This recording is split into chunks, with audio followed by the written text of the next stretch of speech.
Hey, what's going on, guys? It's Hi with the UpLeftUSA.com, and today we'll be looking at my new Manfrotto XPRO video monopod. Now, the monopod shaft itself is nothing new. Manfrotto has been making these monopods by themselves for quite some time now, and this one just happens to be the 5-section monopod with a maximum height of 60.2 inches and a maximum load capacity of 13.2 pounds. The star of the show and what Manfrotto is really advertising and what they're believing is to be really special about these new XPRO video monopods is the new Fluid Tech base. This is really the star of the show and what we're all really coming to look at. I previously made a video on the Series EP204S, which is another high-end video monopod that offers flip locks. And if you're in the market for that kind of thing, like I said, a video monopod with flip locks, you'll most likely be leaning towards the Series EP204S or this new line of Manfrotto XPRO monopods.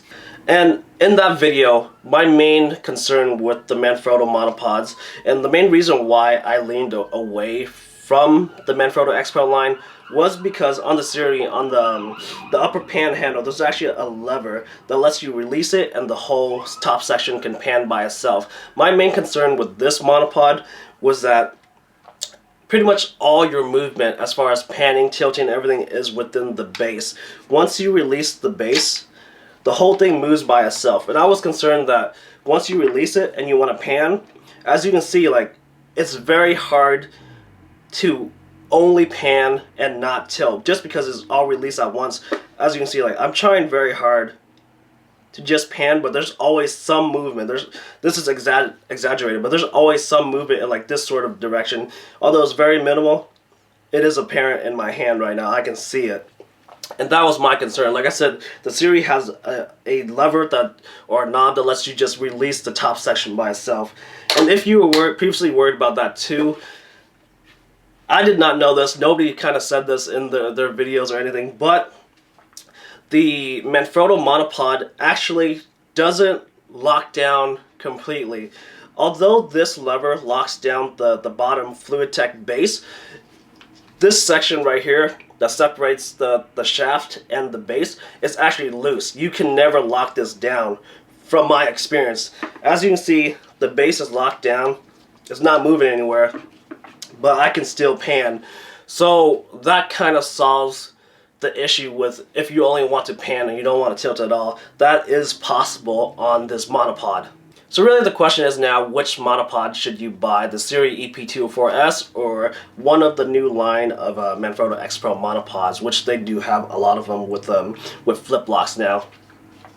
For me, I personally think it's a question of what kind of features you're looking for. The EP204S, if you watch that video, I show you the various features of that monopod, and it does have a lot more features. It has a lot of bells and whistles. And this XPRO monopod is really just very straightforward, but it works very well. Like I said, you can still pan, you can still tilt, and it locks down like unlike previous Manfrotto video monopods, so you can just leave it in place and kind of walk away if that's your thing. So this monopod will essentially do everything that you want that the Series does, but I chose this particular one, the MVMXPROA5US, because this is the smallest video monopod that I can find on the market that is of higher quality. This thing folds down to 20.7 inches. It is freaking tiny, man. This is the smallest video monopod that I've ever seen, really. So that was why I was attracted to it. If you're looking for something that you can travel with, really this is the height of my backpack. So if you put it on the side of your backpack and try to work it as a carry-on, this will pass so easy, in my opinion.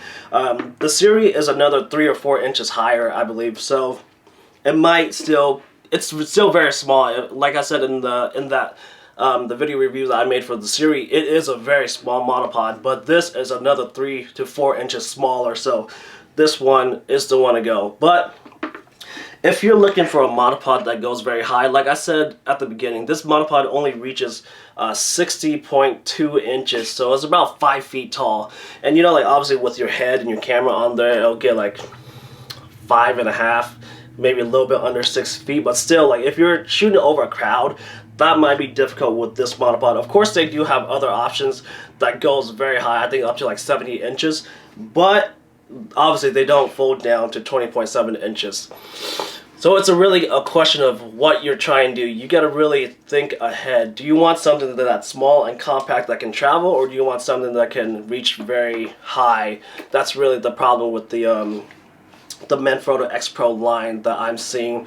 You got to think ahead. With the series, it's still relatively small, and it can reach another 4 inches over this monopod. So it's a tough call, man. Overall, I think I personally would go with the series and just keep that as an overall. But once I travel, definitely the Manfrotto is a no-brainer.